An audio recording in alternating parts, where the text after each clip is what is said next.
Okay, so let's look at some exteriors. You can do your exteriors before or after the interiors. Actually, it makes more sense to do them before, but for some reason I always do them after.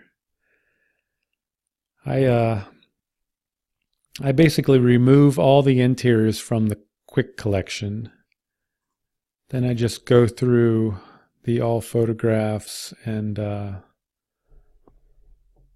select all my interiors and add them to my quick, or select all my exteriors, add them to the quick collection. Then I select the first one and I run this AA exterior color upright preset. Actually, it doesn't do anything because I've already run it on this one. Here's what it looks like. What this does is it returns the white balance back to as shot. Because when we ran the lens correction on this, we also set the white balance to auto, which is actually what we want to do for the interiors. But we do not want to do it for the exteriors. So we run this same preset on every single exterior. And we do not sync all lens corrections because our exteriors are shot with different lenses. Instead, we sync upright mode, which will actually straighten all our exteriors. And we'll hit sync. I'm actually not going to do it right now because I've already, well, yeah, I guess I will do it.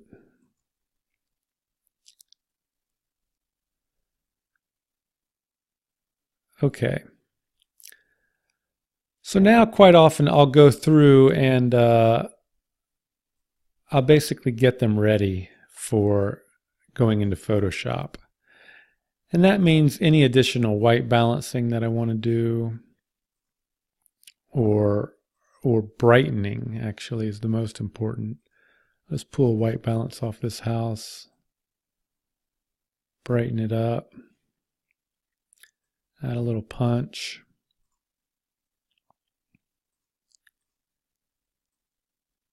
Basically things that you can take advantage of the fact that it's still in a raw format.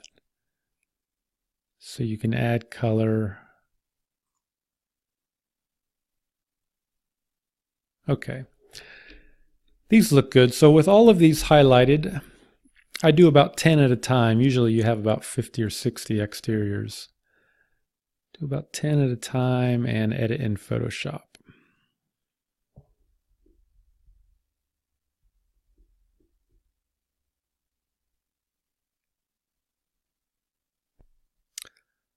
Okay, once they're open in Photoshop, since these pictures are 3000 pixels wide, I'm going to pick Sky plus Defringe 3000. Going to run that.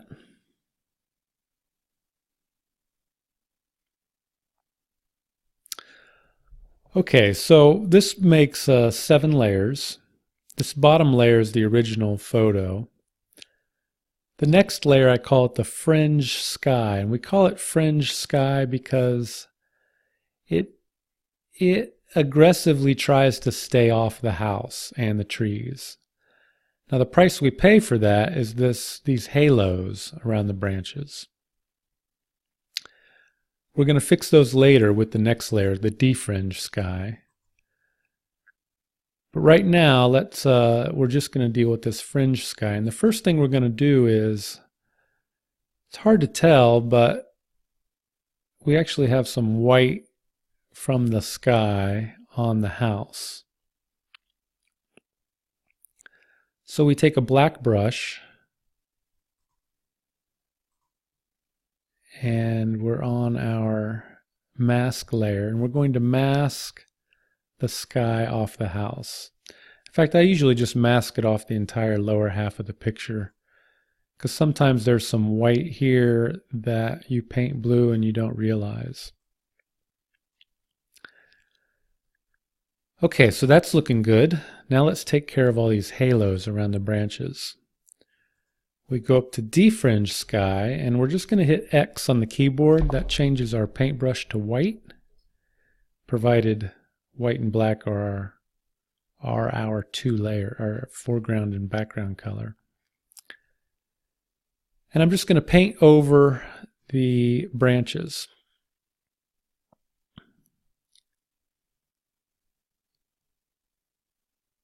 Now that typically takes out the fringe.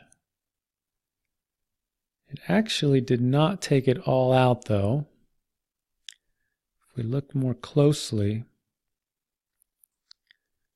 we still have a little fringe left around those branches. Sometimes you could pass that off as, sunlight hitting, but you don't want it to look fake. Actually have some faint pattern in the sky as well. See these vertical lines? That is an artifact of the defringed sky, which I'm going to paint off.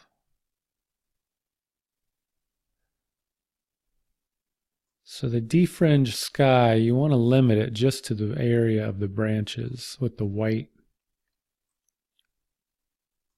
That makes sense.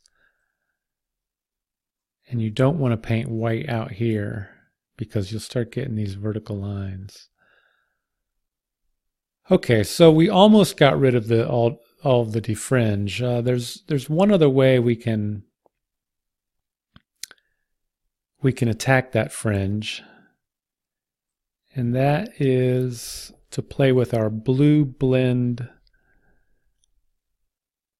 eraser. What this layer does, I'm going to take it off completely and you'll see. Blue bleed eraser, I'm sorry. A lot of times after you defringe light colored leaves, the blue will it will bleed over onto the leaves or the gray bark. So this blue bleed eraser takes care of that, and it's on by default. But in addition to taking care of it, it also adds a little fringe. So there's the fringe it adds. So a lot of times you can just take this blue bleed eraser layer and work the opacity. Slide it down to halfway, or just turn it off altogether. What you're watching for is, can you turn it off and not get any bleed on these leaves? And in fact, we can on this photo. Sometimes you can't, sometimes you go halfway, sometimes you actually put a mask on and we'll paint it off the most offensive fringe, but leave it on the weak leaves where you need it.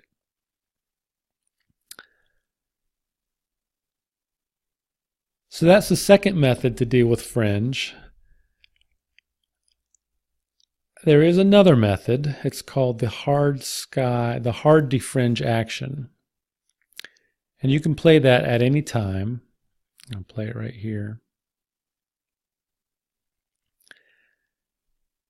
It gives us another layer called hard defringe. Now we can paint that and you'll see even more of our fringe disappears.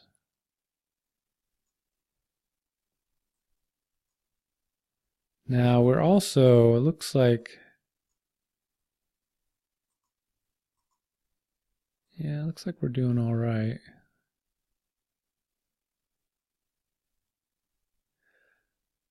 So the hard fringe action is kind of your last ditch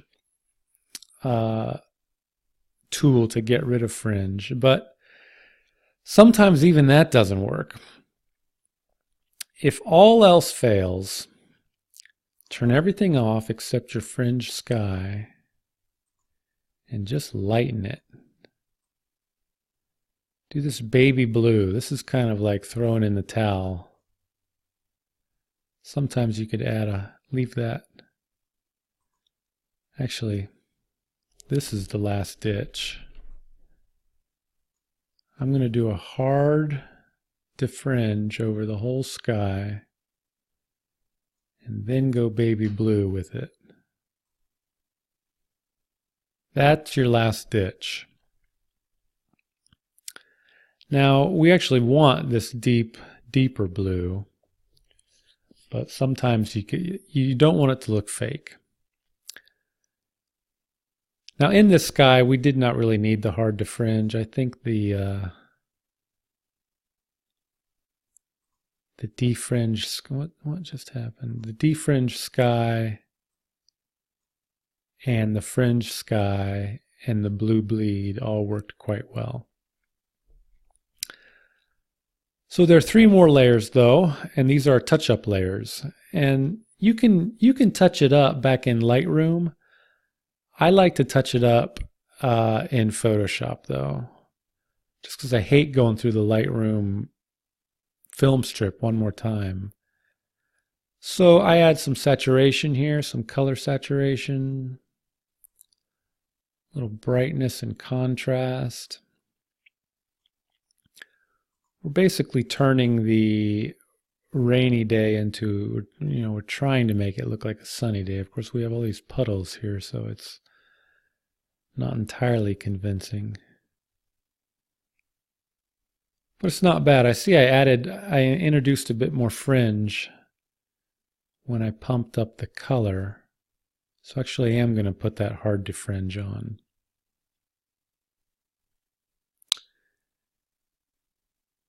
And it's not bad. I'm going to save that. I'm going to do this one a little bit faster now that we've learned it on one.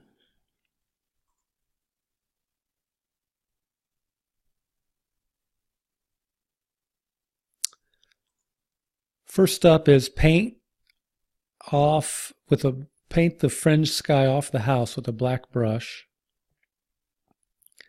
Pretty much the whole lower half of the picture. That's easy. Now sometimes if you have a white house like this, sometimes it's very difficult to be as precise as you need to be. In that case, I'll take a polygonal lasso and you can actually trace the house and just cover the whole bottom half. So you can trace with great precision. I can go around this chimney, then close it. Then you fill this with black and deselect it. So if you ever need high precision, that's a good idea. Okay, so I'm going to go to the defringe sky and I'm going to paint in my defringe layer.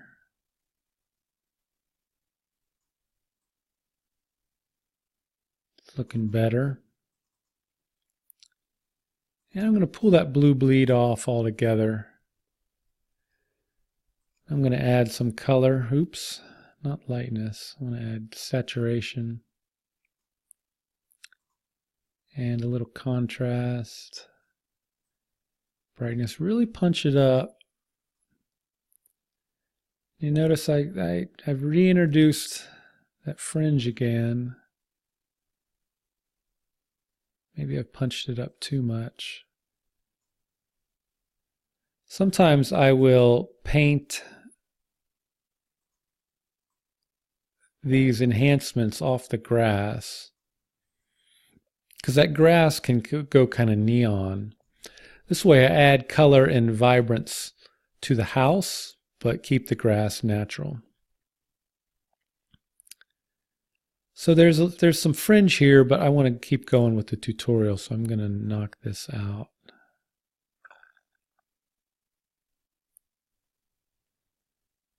I'm going to knock this one out too because there's something else I want to show you. I'll just do a fast one on this. So this is a good instance where you might need a polygonal lasso because you do have to be rather precise painting this blue off.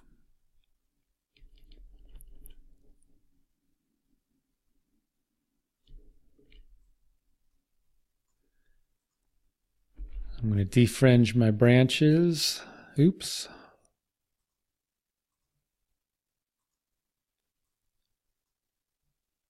Oops. Here we go, white brush.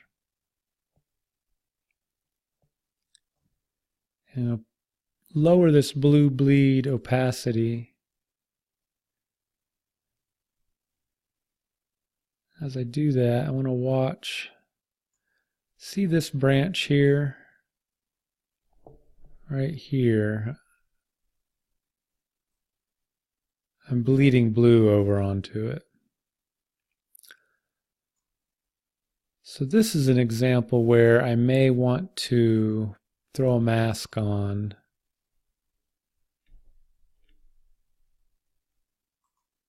Just go over the offensive fringe and not over this trunk here.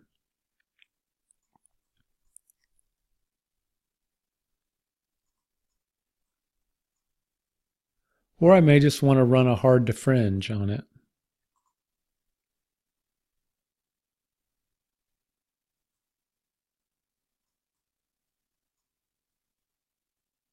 Whoops.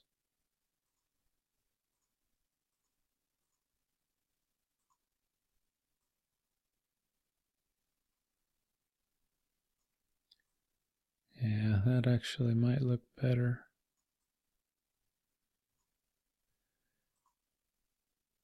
Pump saturation, that looks pretty good. I'm going to move on because I want to show you something on this one. So let's run our sky plus to fringe 3000. You'll notice immediately it did not work. Reason being is this dark cloud here. So that's easy to fix. You want to get a dodge tool, and it's set at around 33-36%, and it's affecting the highlights. And you just dodge it out. Actually, that one right there is so dark I got to go to my midtones. Boy, going all the way to shadows. It's really odd. Typically,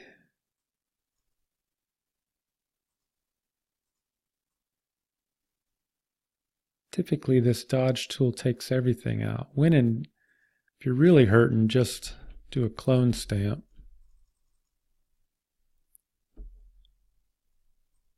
Oh, you know what?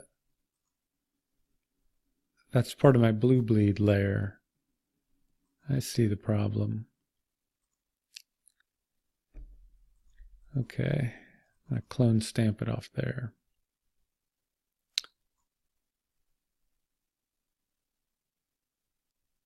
All right, so now we're back to our sky and we have it.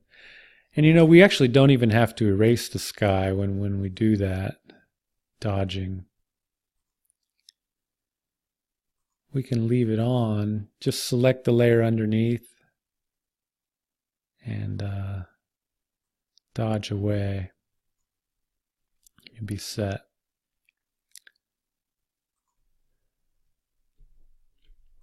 So I'm gonna do a fairly sloppy, paint off anything white here. Now I'm going to defringe, hit X to go to a white brush.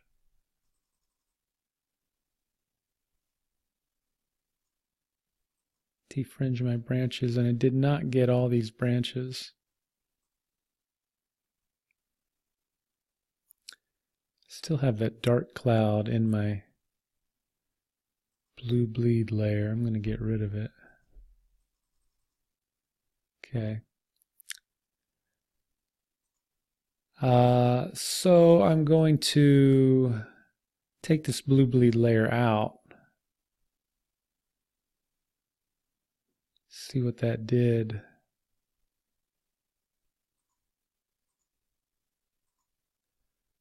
Okay, so this is a good illustration of the trade-off. we do lose a lot of the fringe, but it also puts some blue on these branches. Look at these branches up here.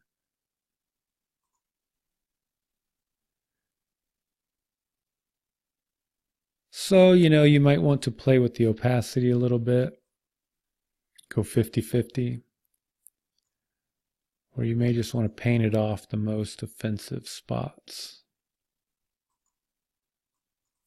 I really need to put a mask in that action. Here we have some trash cans the photographer left out, which is uncool.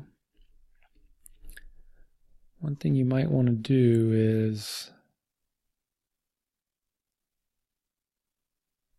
actually, we need to flatten this before we fix that.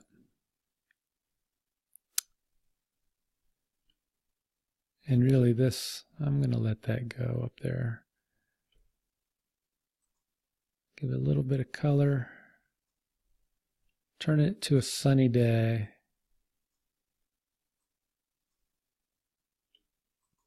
Okay, and let's flatten this image. Now we might want to try to clone stamp this junk out.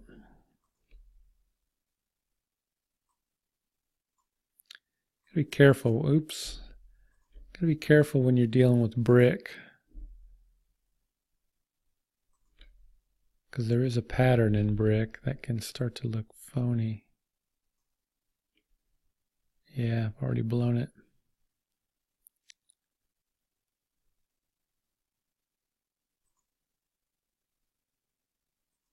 Another option is to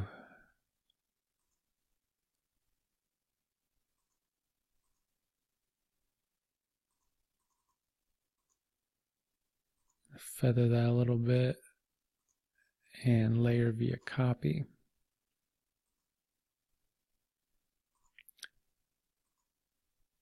I'm just going to move this down.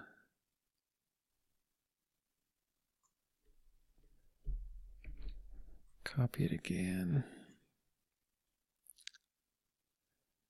That didn't quite do it either. I got too much of this shadow.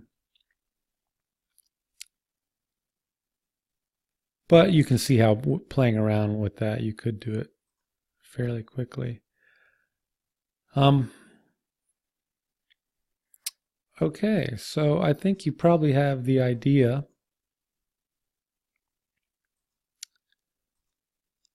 I'll do a couple closer to real time here. Actually, I want to show you. Yeah, let's look at this. Is more interesting. Oops. Okay, so that's a good example. This sky plus defringe actually only runs on the rightmost picture in your tabs. I'm not going to save that. So I'm going to make that the rightmost picture and run it.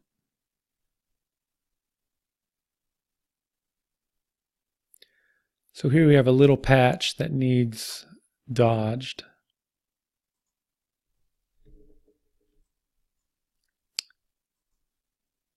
I don't really see any sky on the house, but I'm going to paint it off just to be safe. Defringe these branches.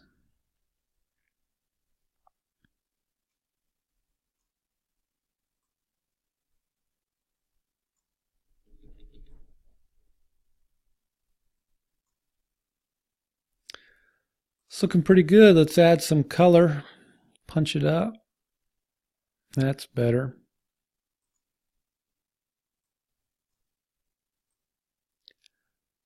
So it was, I think it was literally raining when we took this. And it looks like a nice sunny day. So you get the idea, I think.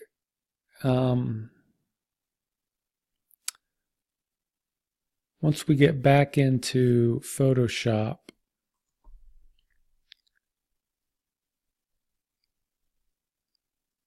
we're going to add, actually these will be in our quick collection. we're just going to throw out the old ones from the quick collection. That could be touched up a little bit.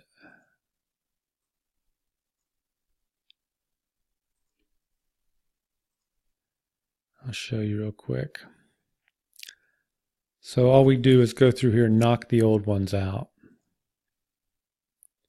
These two I didn't do, or that one I didn't do rather. So pretty easy stuff. Then sometimes we go through them one more time and see if we want to add any punch up.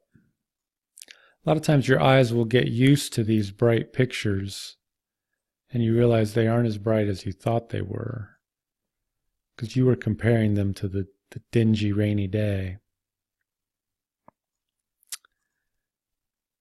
And you just export after that.